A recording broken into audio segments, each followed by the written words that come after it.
page turners, and welcome back to the channel. I'm Matthew, the man with a hat who reads, and it's time for the October of Horror wrap-up. I'm going to apologize in advance. I'm getting over a brief sore throat cold thing, so my voice might sound a little funky, but we're going to work through it here because I want to get this video done. So, in October, my original goal, I believe, was to read like 17, 18 books, something like that.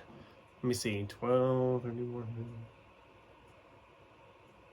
Yeah, 17 books. I only got 11. I did not get as many read as I'd liked. And I tried doing something different this month with the wrap-up. I'm kind of experimenting, and I tried to thinking I'm going to just like film little snippets all month long after I finish something. And I really sucked at that. I started out okay, but then there was a couple I started filming them together, and then I just pretty much gave up on it. So I will be showing you all those clips shortly and going through them all. You'll get to see me at work. You'll get to see me here a couple times. I didn't get as many shot the way I wanted to, but there's a few of them that I filmed at work, and then a few here. And then I'll talk about the last ones after all that. But first, the ones I didn't get to. Two of them I already mentioned in the TBR for November. I moved in because they were probably the least horror titles of what I had left, and that was The Regrets and Composite Creatures.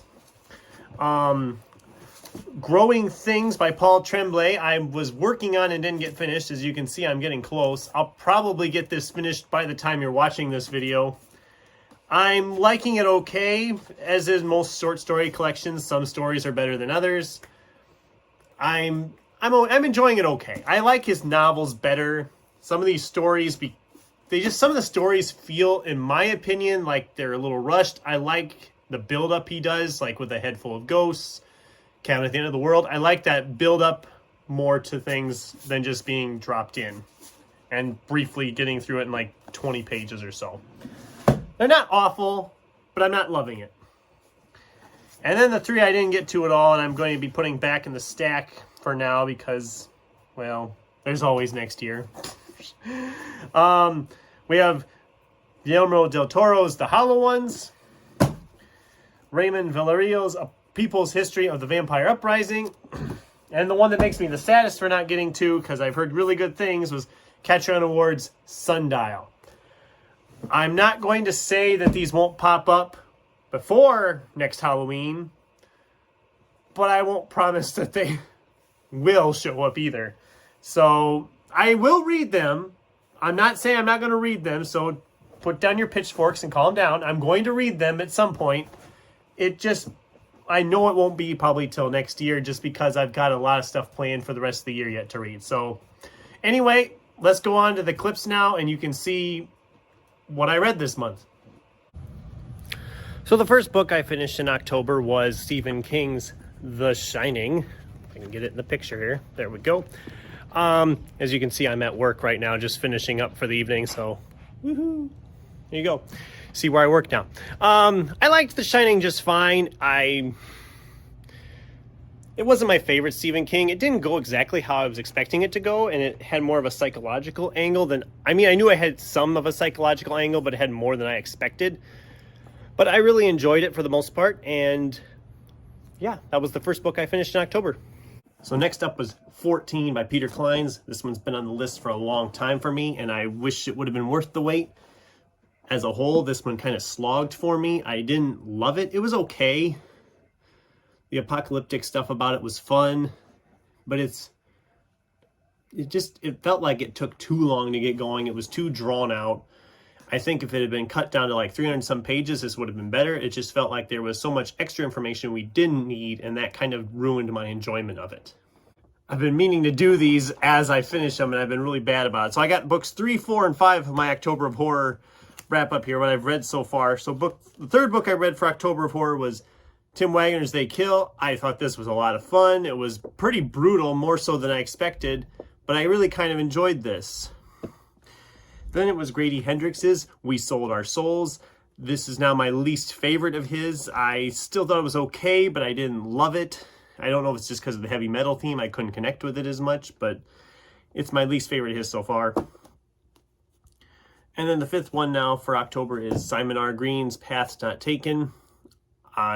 This was more sci-fi and really with time travel elements than a horror story this month, but I'm still enjoying my trek through the night side as I go along. So I'm back at work again. Finished my 6th book for October of Horror. Richard Chizmar's Chasing the Boogeyman.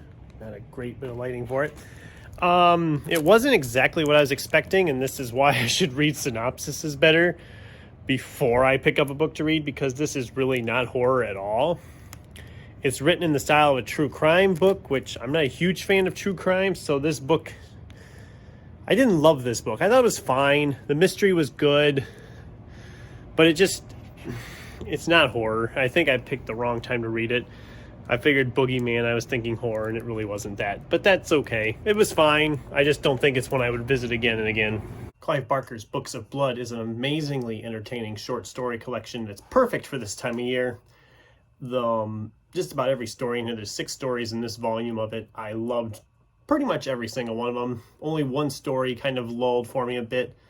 But overall, I really enjoyed this. It's creepy. It's like a darker Illustrated Man. If you're a big Ray Bradbury Illustrated Man fan, you'll like this as a darker version, essentially, of that. Once again, you know where we're at by now. So this is We Hear Voices by Evie Green. I had a hard time with this one. I just couldn't get into it. I struggled with it. I finally just threw all my energies into reading it so I could get it finished. And I felt underwhelmed in the end. So what can I say? I was not overly thrilled with this. And that's unfortunate. Part of it might have been just the fact that it's a pandemic. Coming after we've come out of a pandemic, it just did not feel like something I would enjoy right now. And I don't want to fault it for that, but I really did not like this. Okay, all that crappy editing and putting together aside, there were still 3 more after those 8 that you just saw. So I'm going to talk about now. So book number 9 of my October of Horror reads was Isaac Marion's Warm Bodies. This was a reread. I didn't love it as much this time as I did the first time. And I'm noticing that a lot when I'm rereading stuff this year, that I'm not loving some of the, actually last couple years. I've been rereading some stuff and it isn't, my thoughts have changed over the years. This one, it's been probably at least 8 years since I read it. So I was kind of disappointed I didn't love it as much as I did before. I'm not hanging on to it any longer. It's going. Then Jason Arnopp's Ghoster. Oh my God. He did it again. I was going on this one thinking, okay, can he top Last Days of Jack Sparks? I don't think he topped it, but I did enjoy this one. I wasn't sure if I was going to enjoy this one because as it started, it was feeling very much like one of those domestic thrillers, you know, like A Gone Girl or Woman in the Window, Girl on the Train. It felt like that, and I hate that genre so much. Up to a point when something was going to happen, I thought, if that happens, I'm done. But then the last 50 pages, this book goes just absolutely insane, and I loved every second of the last bit, and it made me appreciate everything that came before. I'm going to be doing a review, and I'll get into more of it there. And then the last book I finished for October of Horror, right at the very end of the month, Halloween night, Cell by Stephen King. This book had such an amazing start. For those of you who haven't read it, it drops you in. Like by page 3 or 4, you are in the midst of essentially a zombie apocalypse happening. And it's amazing. Like that first 75, 80 pages, it just moves. It doesn't let up at all. Then it lets up a little bit. This was fun. I enjoyed it for the most part. But as a Stephen King favorite, it's not a favorite of mine. I don't think I would revisit it. It's fine. I enjoyed it, like I said, as a really good start. Then it does lag around a little bit and it feels like we're just dragging along. People don't like the ending. I didn't mind the ending. I kind of liked it. I'm not going to say what it is, but I kind of liked the ending, how they ended it. But that's just me. I don't know. And anyway, so October, 11 books. Puts me for 111 books for the year so far. My goal on Goodreads was 145. It's seeming very unlikely at this point, but we'll see. I'm not going to say no yet. I'll know for sure when we get a month from now if I'm going to be able to reach it. And what was my favorite book of the month? Well, that's easy. It was Jason Arnopp's Ghoster. I loved this. He's 2 for 2 for me at this point. 5 stars on this one and on Jack Sparks. If you haven't read either of them, you should. I implore you to read them. They are great, spooky reads. They actually have a lot of humor in them as well. He is becoming a favorite author of mine. And like I said, I will have a review coming soon-ish. I don't know when. Probably sometime next week. I'm not sure. I got to do book haul video too. So I got videos planned. I've got like this backlog of videos planned that hopefully I will be getting them out sooner rather than later. I'll probably do the Ghoster review for Monday just because then I can get all the horror stuff behind me and move on to my book haul for September, October, which isn't as big as sometimes. But anyway, that's my October of horror wrap up. I hope you all read some great spooky novels this month. And let me know in the comments down below, what was the best horror book you read this past month, if you read any horror. In other words, what's the best book you read the last month? Love to get in discussion with you down below. Thanks for watching, and until next time, keep turning pages.